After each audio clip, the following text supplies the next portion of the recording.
What is up, guys? Blue Spooky here with a new daily video. All of the stories therein are new to this channel as well as I can keep track of. So if you guys end up enjoying this video and you guys are enjoying these daily videos, please be sure to like, share, comment, and subscribe if you feel so inclined. It really helps the video to do well and ensures I can keep making these videos daily for a long time to come. If you guys have any thoughts you'd like to share in the comments, either about the stories or the video itself, please be sure to leave them in the comments below, as one of my favorite parts about doing this is reading your guys' comments, even if I may not always be able to respond to them. Either way, I'm gonna let you guys enjoy the next hour or so of true scary stories, and I'll see you again at the end of the video. Thanks for watching.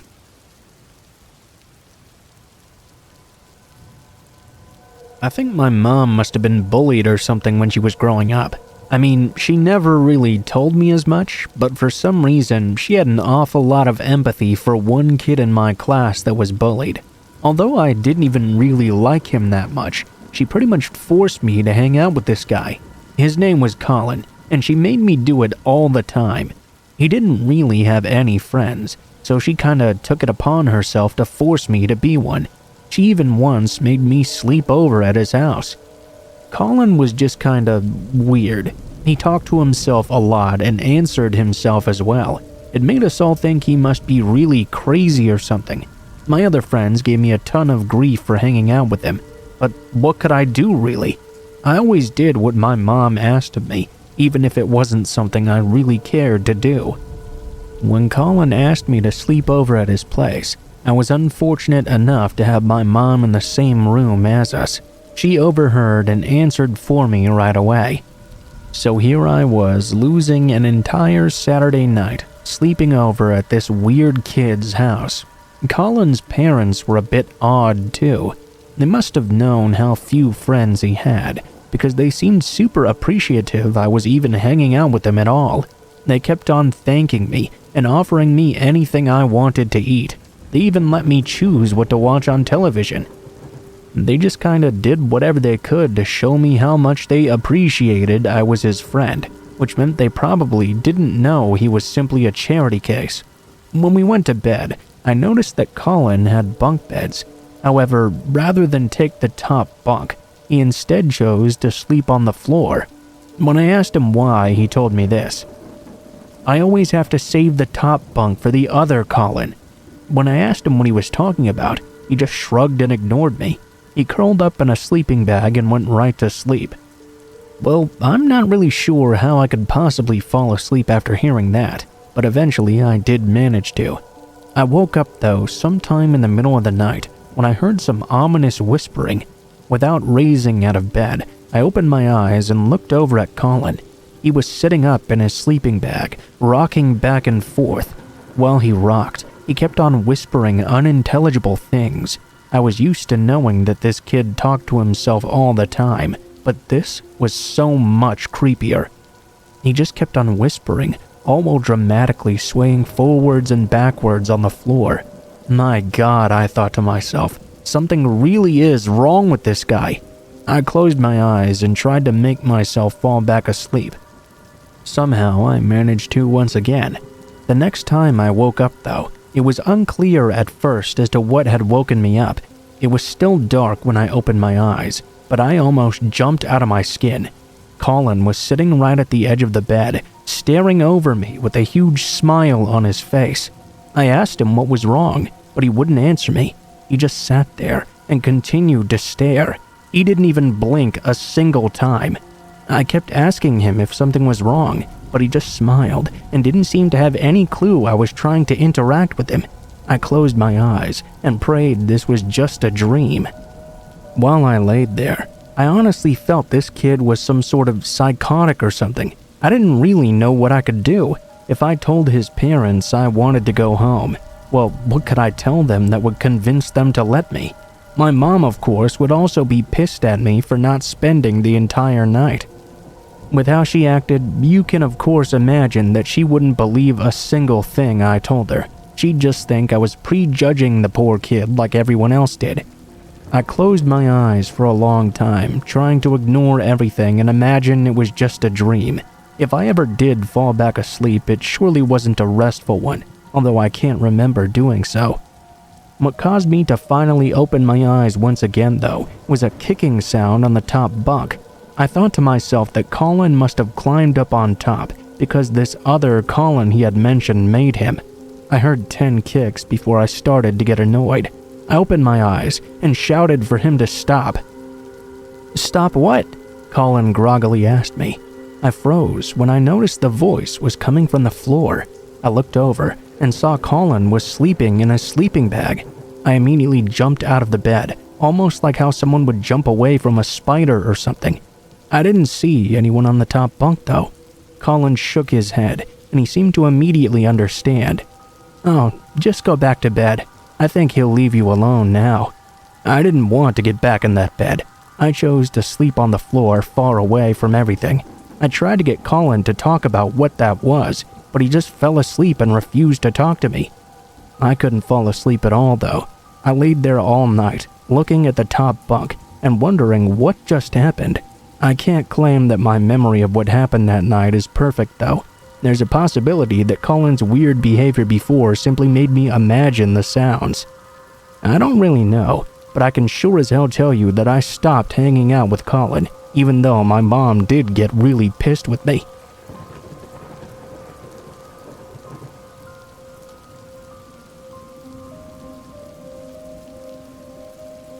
When I was 12, I had a really scary encounter when I was spending the night at my friend Jenny's house. It was a Friday night. Although it was set up as a supervised sleepover with Jenny's mom there, at about 8 p.m., her mom got called into work suddenly. She was a nurse, so it wasn't really unusual for this to happen, and it wasn't unusual either for Jenny to spend a lot of time home alone, even at her young age. Jenny's mom just gave us the normal rules. Stay up on the second floor as much as possible, and if anyone comes to the door, just pretend that no one was home. We didn't mind having the place to ourselves for many reasons, least of all that we were able to stay up as late as we wanted and do whatever we wanted to do. Around 10 p.m., we were still up in Jenny's room watching television when we heard someone ringing the doorbell. We weren't really expecting to hear that so late at night. Of course, we were very curious as to who this could possibly be. We also knew what the rules were though, so we didn't just go to answer the door right away. It was hard not to, because whoever it was kept ringing the bell over and over again, very frantically. It was nearly 5 minutes of ringing before it stopped as abruptly as it had started. We were both still very curious as to who the hell that was, but now we didn't really concern ourselves too much. That is, until about half an hour later, when the doorbell began to frantically ring again. It startled us, as we hadn't expected the person to come back. Even this time, the doorbell rang over and over again for nearly 15 minutes. It was unnerving. I'm not even sure if I can tell you exactly how it felt. It was nerve-wracking to hear the doorbell over and over again, knowing we couldn't go down to answer the door no matter what. Honestly, we didn't even think it was a good idea to sneak a peek out the window and see who it was, just on the off chance they might see us. We also couldn't make the ringing stop, and we really wanted it too. When it finally did stop for the second time, we were already so wound up that it was hard for us to relax. Jenny tried calling her mom, but being a nurse, it was very often difficult to get in touch with her while she was working. We left a message for her to get back with us as soon as she could, but there was really no telling when that might be. For a while afterwards, we were just very uneasy, but the ringing did not come again. I can't explain why we felt like that, other than it was simply the fact we didn't know who it was that was driving us crazy. At some point, I began to get very thirsty. It must have been the nerves from what was happening, but I felt my mouth getting drier and drier until I knew I would have to go downstairs and grab something to drink. By the time me and her finally braved the trip downstairs together, it had been nearly an hour and a half since the second time we'd heard the doorbell ring. Walking down the stairs was a bit of a chore. With every step, I expected the doorbell to suddenly start ringing again, or for something to jump out in front of us and grab our feet as we were walking down. We, however, made it all the way down to the bottom without a single incident. Finally realizing that whoever it was must be long gone and we were surely safe, Jenny and I went into the kitchen, grabbed ourselves a drink, and took a couple of minutes to make a snack. We were soon about to get ready to head back upstairs. I noticed, though, that Jenny had stopped now. She was looking right past me at the back door. When I turned around, I almost had a heart attack when I saw a man silently standing there, leaning against the window and holding a knife against the window glass. I screamed, but Jenny did the smarter thing. She ran over to the house phone, picked it up, and called 911. "I'm calling the cops, you asshole!" The guy just smiled and pressed his face into the glass. He chuckled, then gave the window a kiss before running off into the night. The police were able to get a hold of Jenny's mom, and she came home, but there was no one anywhere to be found. Seeing that guy was startling enough, but that's not the thing that scared me the most. The thing that terrified me the most was the fact this guy must have not only known we were home, but that we were home alone as well. The ring of the doorbell must have been done deliberately to make us uneasy. How long had he been patiently waiting and watching for us where he was watching from? I don't know.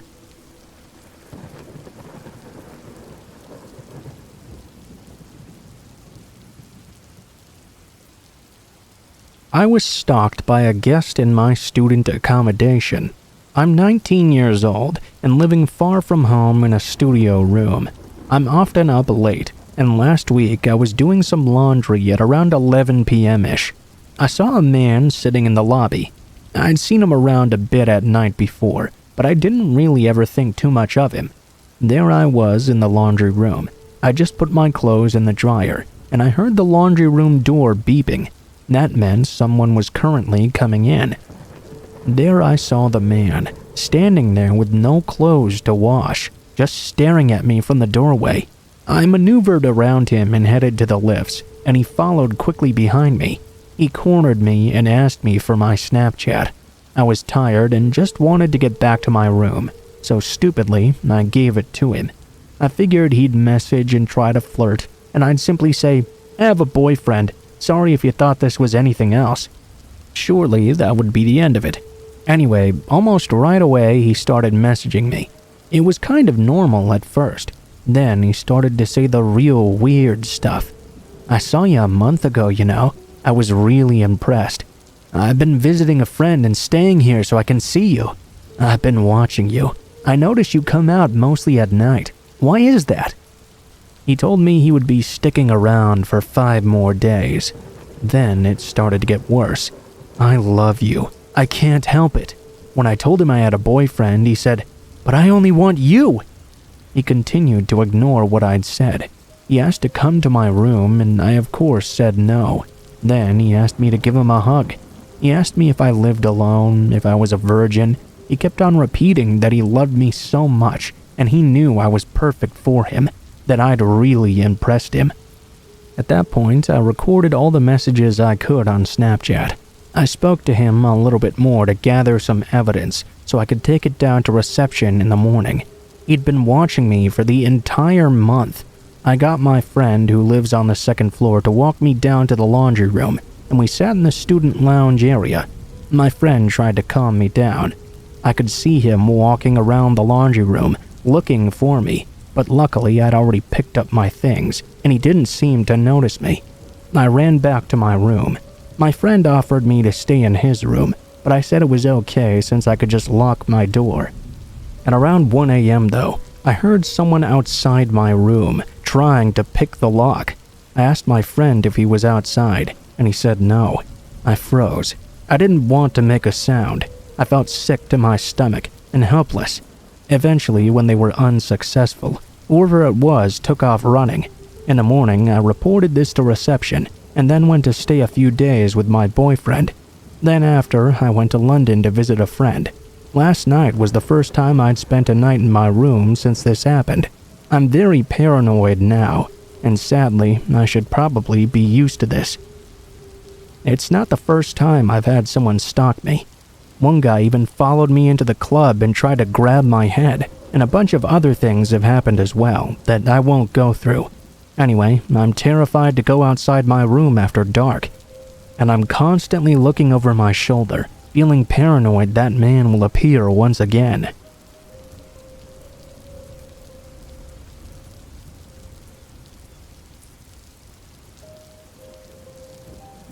I live in a major metropolitan area, DC, and try to practice keen situational awareness and stay aware of any present danger. Alright, that was putting it lightly. To be honest, I've seen some scary shit and become paranoid as fuck because of it. I'm a fairly petite person already, who's looked 16 for the past decade and is therefore an easy target for creeps. Depending on what part of the city I'm going to, or how late I plan to be out, I sometimes strap a fixed blade to myself. I conceal it under my pants or in my boot in the winter, and in summer I either strap it to my arm or somewhere around my waist. It's not exactly the most comfortable, but you can never be too prepared. It was raining on this night. I was wearing an oversized retro windbreaker that I had just found at the thrift store. The knife was tucked away in my purse. The humid DC summer made my skin sticky, and the thought of having a sheath around my arm was very unappealing. I got onto the metro towards home, but the conductor announced that the train was going to go out of service on the stop just before mine. One of my buddies lived 2 blocks away from that metro stop, so I texted him, seeing if he wanted me to stop by and smoke him up for a bit. He responded, saying he would be on his balcony, and I could stop by and just yell for him to let me into the building whenever I came. On the train, I usually listen to music, read, crochet, or stare out the window with regular intervals of casing the train for any sketchy shit. Once in a blue moon, people get robbed on the metro, and if I see packs of teens or people moving up and down the aisle without sitting down, I pack up and tuck my bag underneath myself. It was right before rush hour, and the train was fairly full this time. I didn't really sense anything unusual until I noticed a guy who looked sort of out of place, sitting just across the aisle and facing me. DC has people from all over, and people rarely, if ever, stand out to me as looking suspicious, but something about this guy was easily triggering my spidey senses. The man was abnormally skinny and had greasy dark hair. Looked sort of Eastern European, I'd guess. He was wearing a purple button-down and some tight pants, and kept talking on the phone while checking another phone in his lap. I speak Spanish and a bit of Russian, so I can get the gist of some similar languages. I could tell he appeared to be speaking in some sort of Italian, describing a small female with brown hair and a jacket. He also kept saying sola, which really got my attention, as that means alone in many languages. I started to get a bit anxious at that point. My heart pounded harder every time he looked in my direction. Best case scenario, he was some slimy dude describing me to his friends, but life is too short to count on the best case scenario. I placed my bag in my lap and discreetly strapped the knife to my arm underneath the sleeve of my jacket, just in case. I texted my friend to see if he could meet me at the station itself, so I wouldn't have to walk there alone. The reception on the train was bad though, and the text never went through. When the train arrived at my stop, I tried to wait until the very last second to get off, so the man wouldn't follow me. The doors closed a second or two right behind me, but the skinny dude managed to slip right through them because of his abnormal skinniness. I started picking up the pace and tried to get lost in the crowd on the way to pay my fare. Once I had paid, I started booking it to my friend's place. I tried not to run too fast to make myself less visible. I turned around and saw that no one seemed to be behind me, but I couldn't relax until I'd arrived at my friend's apartment. There was a big burly guy who lived near my friend's building and would blast 80s jams and work out on his porch every evening. I prayed he would still be out there by the time I passed by his house, so I could chill there for a second and call my friend. I walked by, but unfortunately the man didn't seem to be working out tonight. I heard footsteps behind me and turned around. Just as I'd feared, the purple shirt man was following me, and he was swiftly gaining on me. I started to run, and in my panic, I didn't realize there was a car stopped in the middle of the road a few feet ahead of me, with the side door wide open. The guy caught up to me and lunged his hands around my waist. He was surprisingly strong for such a skinny guy. In one of what is probably the most crucial decisions of my life, I slipped the knife out from its sheath and stabbed wherever I could, flailing to get free. I heard fabric rip. The serrated knife had gotten caught on his shirt. I used the leverage of him gripping me to actually aim this time. I slammed the knife under his button-down and pushed it in as hard as I could. I had never been more aware of how fundamentally defenseless I am than that moment. I couldn't even scream or make a sound at all. It was like I had gone completely mute or was holding my breath or something. I have no idea how deeply I'd stabbed the man or how injured he was. Honestly, I didn't care. He dropped me in an instant, and I ran across the street, almost getting hit by a passing car. I sprinted up to my friend's apartment. I noticed an empty cop car sitting next to my friend's building, and this made me even more paranoid. At the time, and probably still, my gut instinct was the police would care more about me having a knife on me than almost getting kidnapped. My friend buzzed me into his building, and I went inside, going straight to his bathroom without even saying hello. I washed the blood off my knife and the scrapes I had gotten in the struggle. I looked at myself in the mirror, and for some reason, I decided not to tell my friend what just happened. I sat with him on his balcony and hung out and laughed as if nothing had ever happened. I can't tell if it was simply shock or just being so desensitized from the city. But to this day, I still occasionally have moments where I realize the gravity of what happened that day. Writing it out helps me wake up a bit. To the psycho in the purple button-down, I'm not really sorry I stabbed you. I hope it went in real deep.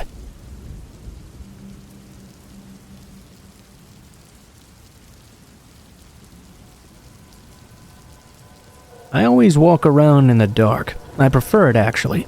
I live alone, and my eyes adjust pretty quickly in the dark, so when the sun goes down, I kinda just walk around the house without turning any of the lights on. I even go to the bathroom with the lights off as well. Again, I live by myself, so what difference does it make, really? My aim is pretty good, but if I miss, then I'm just cleaning up my own floor anyway. I don't have to worry about messing someone else's floor up. Now, I kid mostly. I don't miss. Probably the scariest thing that ever happened to me is the one time I decided to go against my pattern of walking around in the dark. I had gone to bed a little bit earlier than usual that night because it had been a very long day. I was extremely exhausted, and by the time I'd stripped down and jumped into the sack, I was so tired that I fell asleep less than a minute after my head touched that pillow. I had to pee, though. I even felt it while I was asleep in my dreams. It woke me up, and I noticed the urge. It was feeling pretty immediate in that moment. I was still tired, though, and started to fall back asleep rather easily. I began to drip back off once again. I was out almost instantly. Anyone who's done this before, though, knows that it doesn't really work that way. I mean, I did fall back asleep quickly, but I did not sleep very well. I had to pee so badly that although I was exhausted and doing my best to fall asleep, I could only dream about having a piss. To those of you who've had your pee dreams, you know that shit's the worst. You dream about going to a toilet, and you pee and you pee and you pee, but you never get any relief. You have to go find some other place, and if you do, it's just the same thing again and again. It's like the worst nightmare. I startled awake and looked at the clock. I saw it had only been about 3 hours since I'd gone to bed initially anyway. I realized I was not going to get any good rest until I got up and went to use the bathroom. I decided that 2 minutes of stumbling around would make the hours and hours afterwards I would actually be sleeping that much more enjoyable. It was so exhausting to get out of bed, though. I felt like I was going to flop over onto the floor. I lived alone in a first-story apartment, so at least no one was going to see me walking around naked in the dark. Yeah, I actually thought about those ridiculous thoughts as I stumbled my way into the hallway. I went to the bathroom, stood over the toilet, and was about to take a piss. Then I thought that maybe I should go ahead and check to make sure the lid was up first. I have one of those fluffy covers on my lid, and occasionally it falls down by itself. The last thing in the world I needed was a wet toilet seat cover. I reached down and discovered it was still closed. Lucky I decided to check. I lifted the lid up, but it fell right back down again. Like I mentioned, it didn't always stay up by itself. I lifted it again. This time it stayed up, so I went to go do my business. It felt great at first, but then the damn lid fell right down again. I cursed and realized I had to stop the flow. It was a dreadful feeling to do that, as any guy could tell you. I also knew I had to go ahead and take the cover and put it in the laundry as well. I lifted the lid once again and finished my business. Then I decided to go ahead and turn the lights on. Enough of a mess now. I got the cover, flipped the light on, and looked over at the other side of the bathroom. Now I had one of those translucent bathroom windows that was just opposite the toilet. I could see it was now ajar. Usually I'd left it slightly open because it had a screen and I liked my bathroom to be cool. Although it was translucent, I was able to make out that someone was standing there in the window, watching me as I was doing my business. When the man noticed that I'd seen him, rather than looked worried at all, I could tell that a big smile spread across his face. He waved a knife in front of the window, and I heard him whisper, "You got real fucking lucky tonight." He then turned and left. I called the police out of fear, but there was nothing anyone could do about it. Although I was able to see the man there and that he had a knife, I couldn't make out any of his features well enough to give a description. It was a wholly terrifying situation. I mean, how long had he been there, and what had he been planning to do if I'd simply gone back to bed?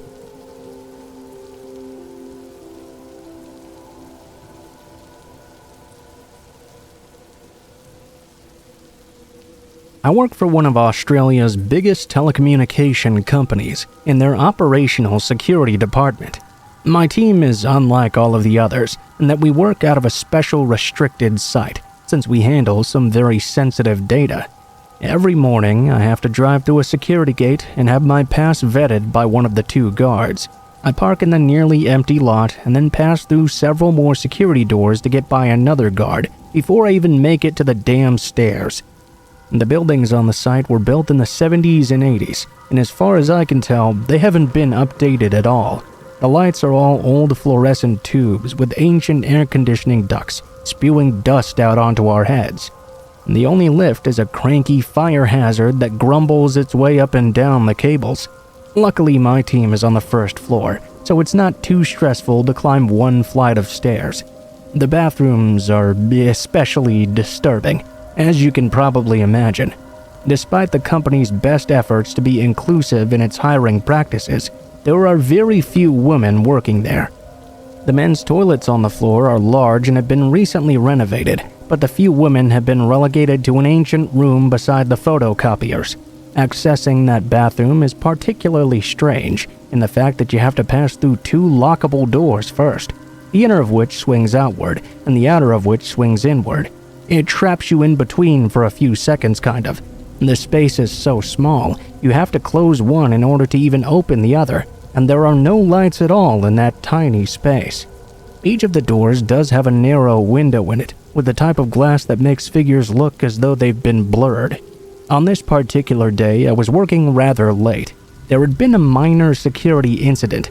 I was on a long phone call working through it with my manager, two of my teammates, and a few other people from some other departments.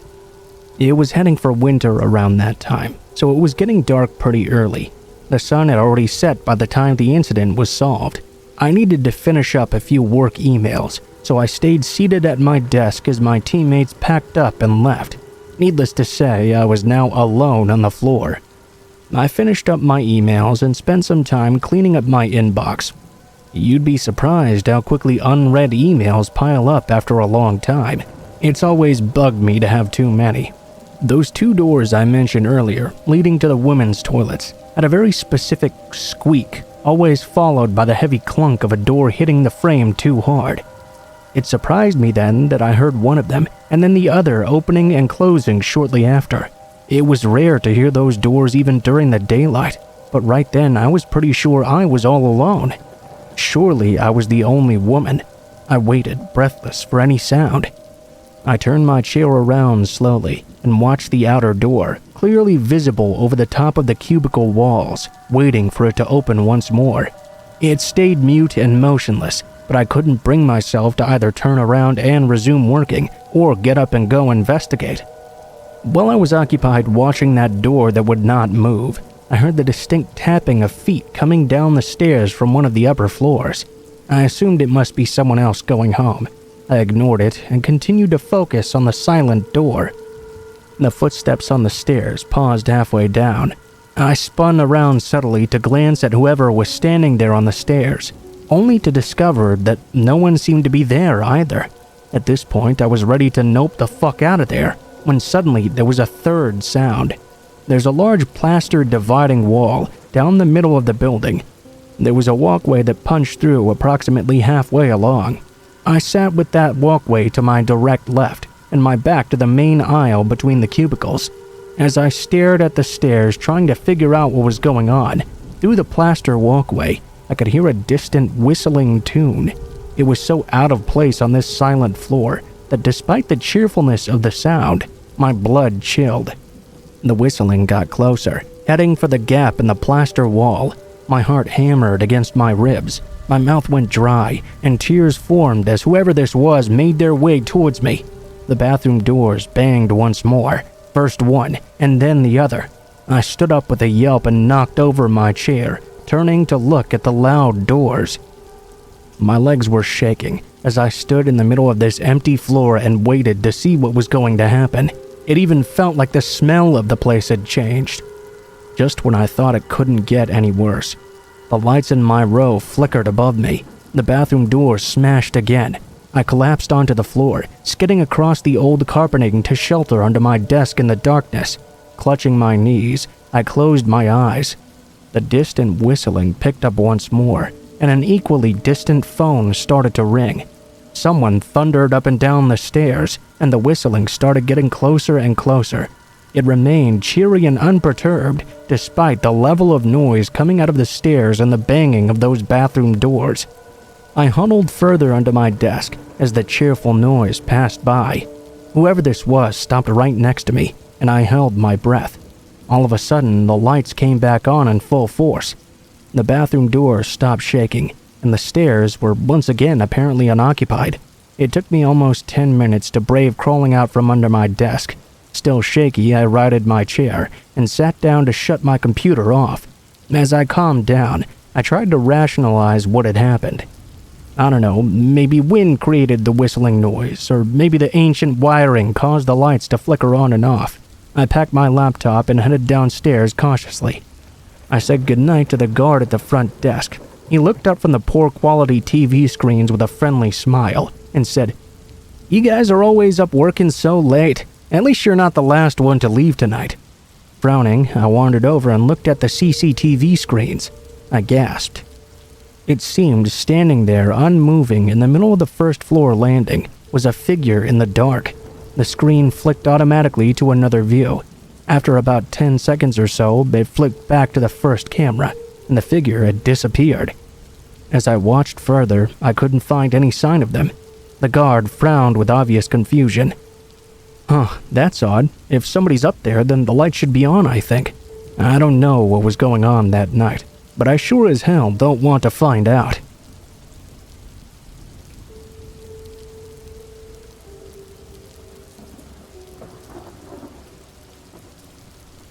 The scariest memory I have in childhood happened in the restroom of a playground. I was 11 years old at the time, and I was walking home from school. I was a latchkey kid. I really had to pee bad, and began to feel like I would not be able to make it home in time. I hadn't gone at school because I really hated using public bathrooms. Yeah, I had this odd habit of doing my very best to hold it in the entire day, and only go when I got home. This didn't always work though, and I often ended up breaking down and having to use the restroom at school. I know that's not good for your bladder or whatever, but I was only 11 years old and I didn't know that at the time. On this day, when I realized there was no way I was going to be able to make it home in time, I happened to be passing by one of the local playgrounds. They had some public bathrooms. I felt fortunate that I was at least getting to one in time. I ran, doing my best to keep myself from peeing. I shot into the bathroom and immediately into one of the stalls. I'm a boy, by the way, but I've always preferred using the stalls instead of the urinals anyway. That was one of the biggest reasons I didn't like using public bathrooms, actually. I didn't like the idea of people being able to see everything I was doing. I got into the stall and took my book bag and put it on the floor. I then turned and went to do my business. Took about 2 minutes or so. I could hear some noises behind me, but I didn't really think too much about them. If someone else was using the bathroom, they wouldn't be able to see me in the stall at least. I had nothing to worry about, surely. I turned around once I was done. When I did, I saw that someone was standing just outside my stall. I could tell they were facing the door, and I could see their feet pointed towards me. I watched in horror as I saw an arm reach underneath the door, grab my book bag, and yank it out. I felt like my heart stopped. After standing there for a moment, the person turned and left the restroom. I was terrified. This person was obviously an adult, and I was just an 11-year-old boy. There was no way I was going to confront him. I don't really know what he was trying to do because he just took my bag and immediately left. I remained in that stall for a long time, though I was freaked out by what had just happened. I didn't want to risk running into whoever it was that had just stolen my bag. Plus, my parents wouldn't be worried about me since I was a latchkey kid, and they didn't get home until after 5. When I finally worked up the nerve to leave, I exited the bathroom very cautiously and gazed around the park. There was no sign of any other adults or my book bag. I walked home feeling very shaken up, although I was grateful to be safe. I kept on looking around me though, worried that whoever took my bag might be following me or something. Nothing happened though, and I was safe getting the rest of the way home. When I got home, it was already rather late, and the sun was starting to go down. When I reached my home though, I'll never forget what I saw there. Sitting right on my front porch in the center was my book bag, with all of its contents strewn about. The front door was wide open. I looked down at my watch. It was only 4:30, and my parents' cars were not home. I don't know for how long I stood there, terrified beyond explanation. Whoever took my bag had seized my key. I hadn't even considered that when he had taken the bag, that both my key was in there, and that my address was listed on the inside of my school books. What finally made me move was when I noticed a dark figure step into the doorway. He saw me looking at him and appeared surprised to see me. Before he could do a thing, though, I began screaming and running over to my next-door neighbor's house. It only took a moment before the housewife next door came out of her house and saw what was happening. She saw me, then looked past me and saw the man who had broke into my house. She grabbed me and pushed me behind her, then pulled me inside. She called my parents and the police. I felt so guilty for letting my bag get stolen. The guy got away, and he had taken some valuable items as well. My parents weren't mad at me though, thank God. They understood it wasn't really my fault. Even so, I was still terrified for the longest time though. Whenever I went to sleep at night, I always looked at my window, expecting to see the face of the man who broke into my home and got away clean.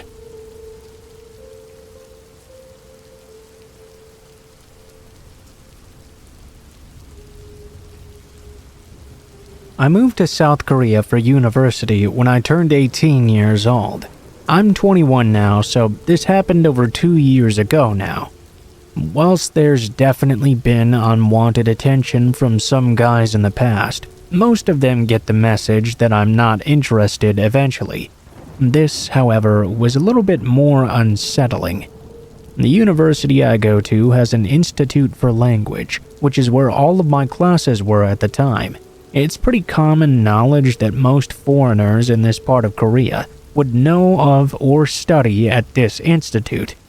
It was not abnormal for me to receive random Facebook friend requests from guys wanting to learn English or make foreign friends. Most of the time, I'd just ignore them, unless we had a few mutual friends or I'd met them in person before. I got a friend request from this guy named Nico. We had quite a handful of mutual friends, and he'd messaged me too, saying he was sorry for the randomness of the request. He was just trying to make as many foreign friends as he could. Because he had so many mutual friends, I thought, what the heck? I accepted and messaged him back saying it wasn't really a bother. From what I could tell by his Facebook photos, he was heavily pierced and tattooed, and stated he was Japanese. He had studied in Canada and could speak good English, and was also a foreigner studying at my university. After a few days, he messaged me again and I replied. It was a fairly casual conversation, and would often bring up maybe meeting for a coffee or a movie, which I declined. Suddenly though, he started getting more aggressive for no reason. Every time I'd make a comment, he'd find some way to turn it into an argument, which grew tiring super fast. I started to just ignore him. He'd often ask if I had a boyfriend, to which I'd reply no, and he'd bluntly say we should be together. It was at this point I decided I really didn't want anything more to do with him. I politely declined on the basis that I didn't know him, we'd never met in person, and we hadn't even known each other a full week. He didn't take my refusal very well. He began throwing insults at me based on my looks, and saying overly graphic things he'd do to me if he ever saw me. Evidently, I was being stupid not to take him up on the offer, because I'd never do better than him and he'd make me see that. It creeped me out beyond belief, needless to say, so I just blocked and deleted him on everything and tried to forget about it. I mentioned this to a friend of mine, and she immediately knew exactly who I was talking about. Apparently, I was not the first girl he'd added on Facebook and tried to bully into meeting him and being his girlfriend.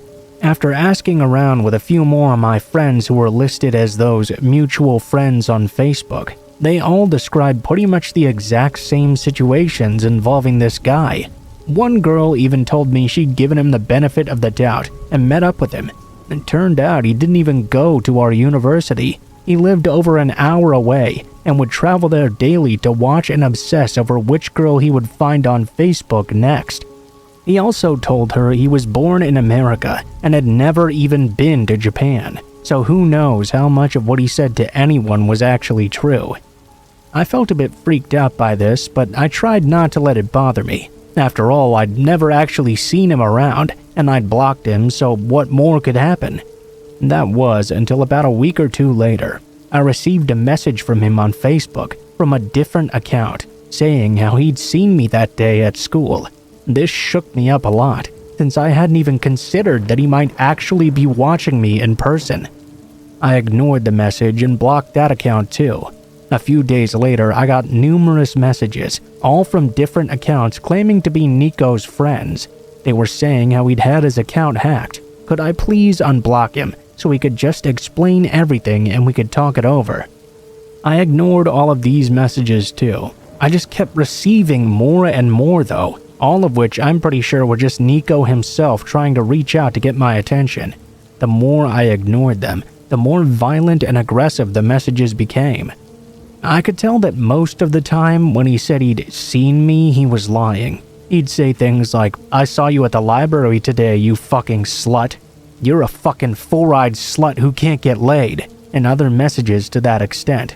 I knew he was clutching at straws because I never used the school's library to study, and although I wear glasses, I never wear them in public. Because of this, I was fairly confident he was all bluster. I just kept blocking the accounts and tried not to let it bother me too much. I figured he'd get bored enough soon and let it go. That was until one day after classes had finished. I was browsing the small convenience store in the building to grab a drink on my way home. I opened up the fridge to get a bottle of water, and when I closed the door, he was standing right there beside me.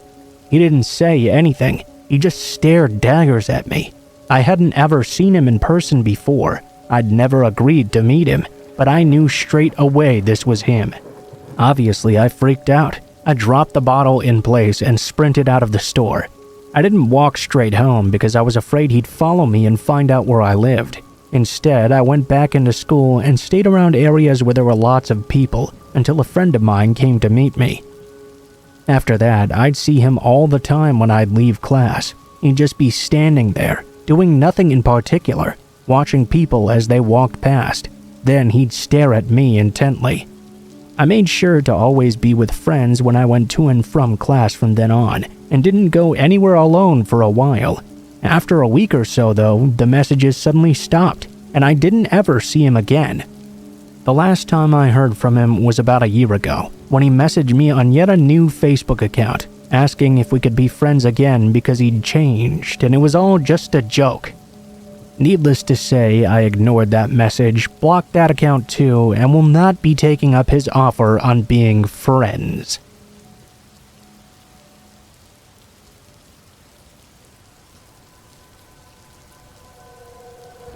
I'm usually a lurker, but this memory from a year ago popped into my head.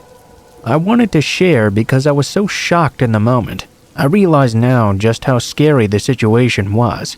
It was also super strange as well. This story is kind of hard to describe, but I'll try my best. I, 22 and female, was meeting my dad at a tire shop in an increased crime area of town. I can't exactly remember why we were going to a tire shop in particular. It was around noontime or so, though.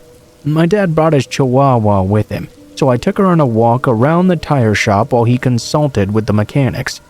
The shop was about half a football field away from a busy street, with a big field in between the shop and that area. Otherwise, it was completely residential. I figured because of this, it was safe enough to walk the dog around in the field. After all, my dad and the mechanics were right there. I didn't realize the shop was fenced in and not facing the field. I guess because of it, it wasn't actually that safe for me, because nobody inside could actually see me. I was just walking the little dog around in this field, not particularly close to the busy street at all. All of a sudden, this beat-up old car with the windows rolled down started driving really slowly down this busy street. I could tell immediately the man inside was staring me down. The street was somewhat far away from me. The man eventually did drive past, so initially I thought, whatever. Then though, a couple of seconds later, I see the car again going down the street. This time in the opposite direction. He was going really fast. He turned onto the side street where I was. I realized he was driving very, very fast. He gunned it right into the field where I was walking the dog. His car literally jumped over the curb, coming straight for me. It was so fast I was completely shocked. For no reason, out of nowhere, this man was about to plow me down. What the fuck was happening? It was so quick that, in my confused shock, I completely hesitated. I was contemplating running away, but I also didn't want to turn my back to this car. Miraculously, I guess there was some sort of uneven ground or an unseen pothole. The guy's car, which had been coming straight for me, got stuck and a wheel started spinning. With his wheels down, I could now hear him cursing and shouting. I took this moment to scoop up my dog and run the hell out of there. The man opened his car door. He was about to get out, it seemed. I can't remember many descriptions about the man, other than that he was quite overweight. Again, because of the shock, I can't even recall his race or age range or anything. Right at that exact moment, a truck pulled up beside us with two youngish men inside. It seemed like a construction truck. They rolled down the windows and asked if the man was bothering me. The guy got spooked and bounced back into his car. He slammed his car in reverse and peeled out of whatever hole the car had been stuck in. He immediately took out of the field we were in without even bothering to check the street behind him, and took off right away. The kind men who'd stopped saw all of this happen. It just happened so quickly. They were just as confused as I was. What was this dude's game plan? Why had he done this? Was he planning on kidnapping me in broad daylight with people around, or did he just want to run me down? I'm not sure. I'm glad his car got stuck and I didn't have to find out. Obviously for me, this was very strange. I'm grateful his car got stuck and the guys who drove by stopped and were willing to check out the situation. We chatted for a moment after the guy left, and we're all very confused about what happened. I learned that at times I can be overconfident about my safety. After a handful of other strange, potentially dangerous encounters, I learned to always be alert. Bad things can happen at any time, anywhere.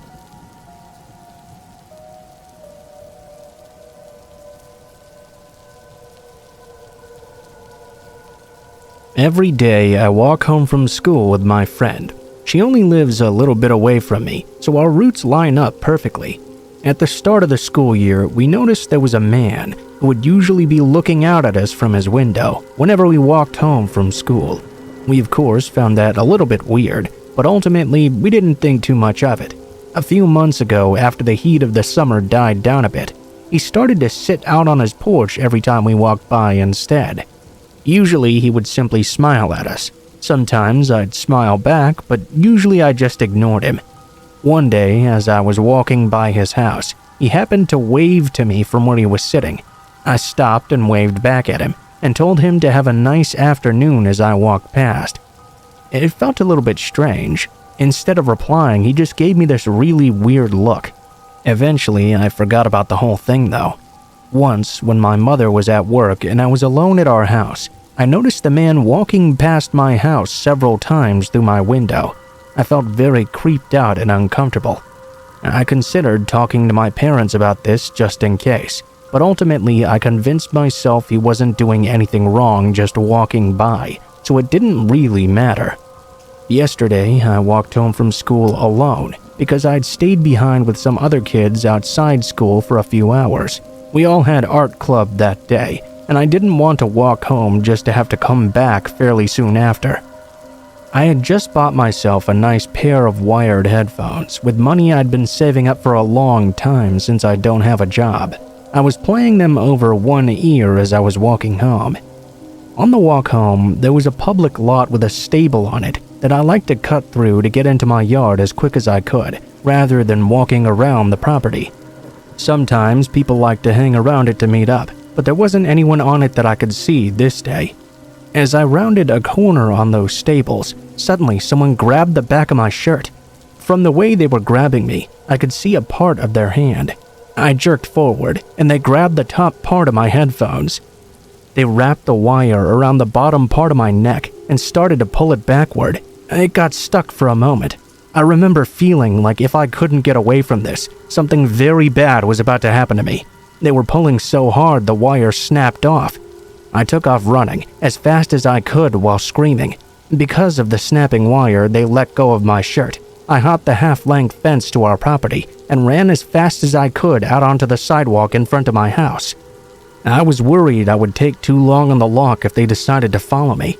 By the time I actually got to the sidewalk, I was crying and felt like I was going to collapse because I was so scared.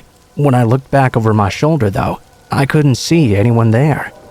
I kept on running until I reached my friend's house, just in case whoever was there was still around when I got there. I was still in tears when I arrived. It took a bit to explain the situation because they couldn't understand what I was saying. I tried to call my mother, but she didn't answer the phone. My friend's mom called the police, and they came to check things out. There was nobody at the stables. They told me it was most likely some kid trying to mess around, but they escorted me home to where my mother was waiting for me anyway. I didn't tell them about the old man. I was worried they would think I was crazy, considering he had never actually technically done anything. There's something in my mind, though, that keeps telling me it was him who'd grabbed me at the stables.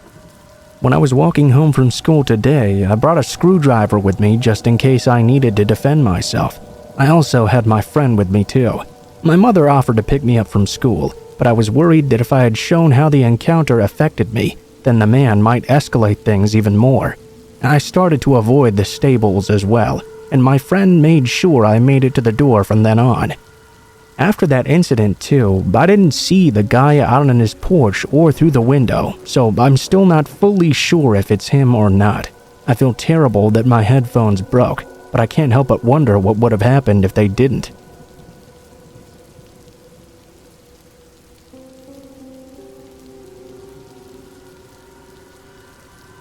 This was only a vague memory up until very recently, when I spoke to my dad about a recent dream I'd had. He confirmed that the dream was something that actually happened to me when I was younger. He filled in some of the more hazy details. These details I'm now going to share with you. It was 1995, and we just moved into an upper-class neighborhood in Southwest Florida. Compared to my previous neighborhood full of professional adults and elderly couples, this neighborhood was a haven full of children my age. There was even a neighborhood park and a community pool. Things started to get real weird right from the get-go, though. My third night there, I began to hear this weird tapping on my window. Being as my bed was right up against the wall where the window was, I was not about to sit up and just investigate. The tapping continued for about 20 minutes. I guess in the meantime I must have fallen asleep, because the next thing I knew it was suddenly morning. I thought maybe it had just been a dream, and put it out of my mind for as long as I could.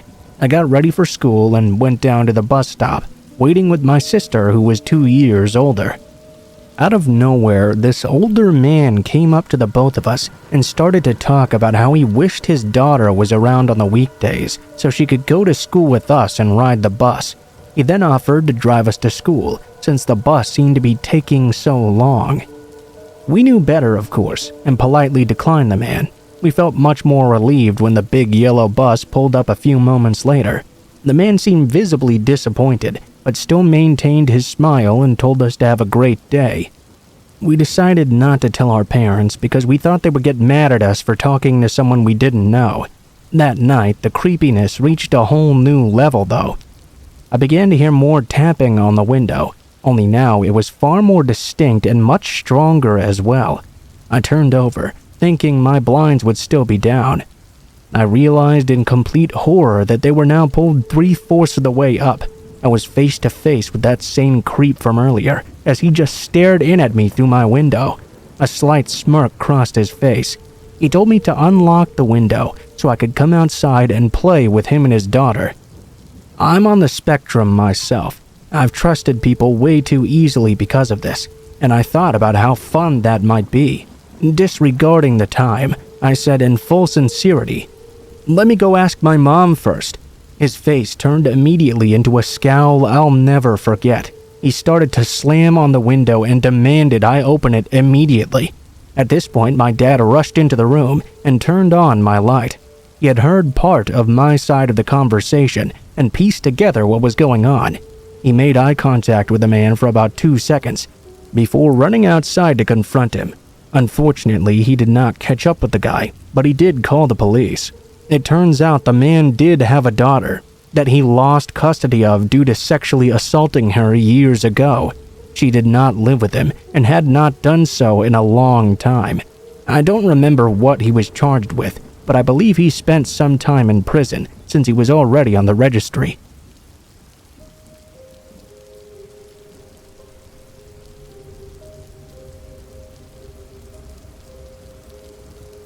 I apologize if there are some errors or things that may not make sense. This perspective of my story is told from part by me and part by a friend. This happened to me in the weekend of Halloween. I personally don't like talking about it. I've been told by my friend to share it though, as it might help me get some things off my chest. Me and a friend were invited to a house party just for college students in the richer area of town. The house was huge, with an acre of land and pool area. This party was themed to be a little bit naughty, so my friend dressed in a sexy nurse outfit, and I dressed up as a belly dancer. A majority of the party took place in the house. There were maybe 70 people or so, and with the house being as big as it was very spacious and not very difficult to get around. I'm not much of a drinker myself, but I did have some juice that was available. Some of my friends during the meantime pulled me and my friend over to take some pics, and I set my drink down in the meantime. After what felt like an hour of just taking pictures, I found my cup and took another sip, not even thinking that I'd left my cup alone for a while. A man then came up to me immediately, who looked to be in his late 20s or early 30s. He told me my boyfriend's name and said he'd been trying to call me this whole time. That's when I realized I didn't have my phone on me. I have loads of respect for my boyfriend. We always make sure to stay in contact with each other. And since he had to work, I promised I would contact him. It seemed I'd forgotten. The man said it was very urgent and said I could use his phone to call in one of the rooms. Not thinking much of it, I followed the man. If my boyfriend really needed to call me, I knew it must be something terrible. As we entered the room, though, it felt as if I'd just run a mile and been winded. The man closed the door behind me, sat me down on the bed, and gave me his phone. I started to feel more weak, like I'd just gotten a migraine. I couldn't find the strength to press any of the buttons. Then I was helped to lay down, and within seconds I was out cold. I woke up later, not even sure where I was or what even happened. I found my friend rubbing a napkin on my tummy while yelling. It took me a bit to come back to reality, and I realized I was in a bedroom with my friend cleaning something off of me. And that's when I had a panic attack, and I realized I'd quite possibly just been used. My friend calmed me down and told me the worst hadn't happened. She explained she couldn't find me anywhere and assumed I'd just gone to the bathroom. After many minutes, I still didn't show though. She went looking for me, eventually checking the bedrooms. She found me lying in bed with the guy sucking my belly button. She told me he was playing with my unconscious body, sucking my belly button, licking salt from my chest, and even kissing my lips. She didn't know how long this went on for. I immediately felt sick and coughed up just from the thought. Thankfully, my boyfriend got off work early after my friend told him what happened. He picked me up while my friend asked around about the guy, but of course, no one recognized him, nor had anyone even invited him there. I was taken to urgent care and looked at. Thankfully, nothing was wrong with me, and the drug in my drink didn't cause any further harm than just knocking me out. I wish the story ended there, but I started to receive texts from a random guy afterward. At first, he would just ask me random things. When I didn't reply, he showed me a pic of my own torso and began to say creepy things to me. It gave me the impression that the guy had been stalking me for a while. This is still going on today, actually. He'll just text me randomly out of nowhere. I've had the idea to try to bait him one of these days to finally catch him, but I don't know how smart he is, or what he'll do to me if things don't go as planned, so I haven't done that yet.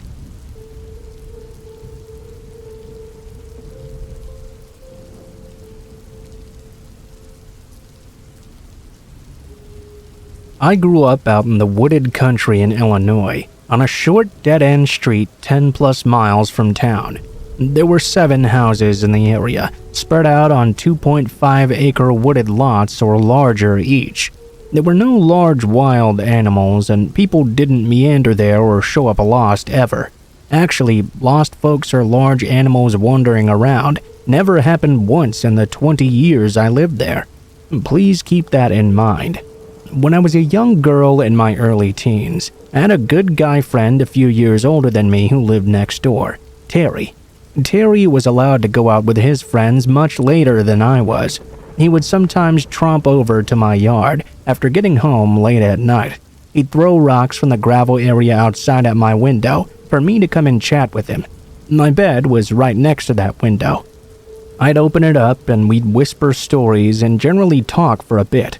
My second-story window faced our backyard, and his house was to the side. I could see his house from my window over the shrub trees and walking path to his driveway. I'd often know if he was out or already home, based on the light by his side door entrance. One time during the summer when my window was open, I heard a car in his driveway dropping him off. I was probably 14 years old, and it was around midnight or so. I heard Terry get out of a car and talk to his friends. Soon after, his friends pulled away. I called out softly, as loud as I could without waking my parents, asking Terry to stop by and chat. He didn't respond, as he probably didn't hear me. I then came up with the not-so-brilliant idea to sneak outside and scare him. I'd spent so many years in the woods learning how to blend in and be silent. As kids, we'd often sneak around and scare each other. I silently snuck down from the second floor and out my back garage door, which led to our backyard below my window. That led to Terry's house off the side to our gravel area, then through a well-worn path through the woods about 25 feet long. My parents had put in a gravel pit around the back of the house, probably because nothing much grew due to the shade of the oak trees. I picked my way expertly and silently across the log rounds facing Terry's house. My eyes got accustomed to the dark. I didn't see him anywhere. Also, at that time, I heard the door of his house close and the light going off, signaling he'd likely gone in and to bed. I waited for a bit. I thought I saw something move in the woods between our houses, but not on the path we'd always use. If you didn't use the path, there were wild rose and raspberry plants that had thorns and were quite painful to walk through if you weren't careful. I thought it was quite odd that he'd be in the woods, but maybe he wanted to scare me too, like I was planning to do to him. I saw something human-sized and dark, moving through the woods slowly and carefully, pausing every once in a while like me. It was coming closer, and I definitely saw it. It was strange though that he wasn't walking directly to my window to talk. I hunched down and waited in silence, wondering if I could startle him. I still thought it was Terry. I thought he'd seen me sneak out and was trying to scare me. I watched the dark outline of a human figure moving. Then I would lose all sight of it in the foliage. It seemed to be stalking slowly and listening and checking every few feet while hiding. I whispered after losing patience one last time for Terry, but he didn't answer.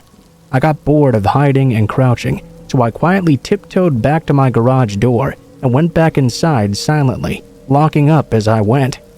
I snuck back upstairs to my room above the area where I was just standing.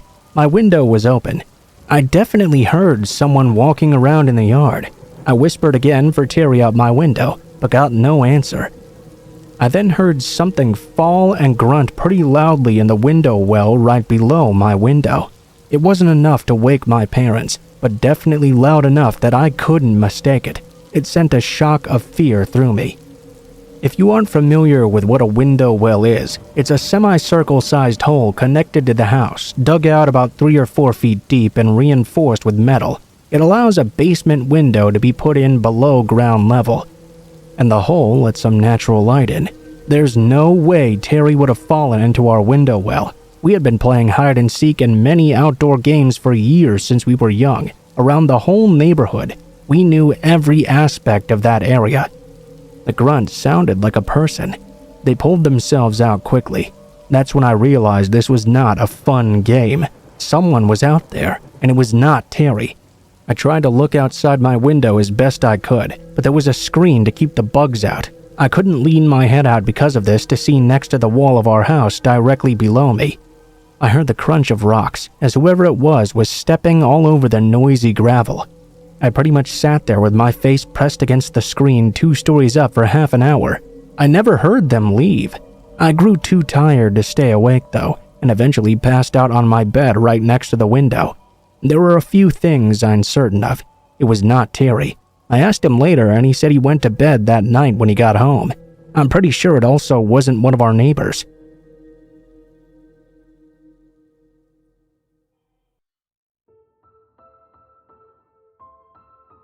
What is up guys, Blue Spooky here. Thank you guys so much for watching, especially if you made it this far to the end of the video.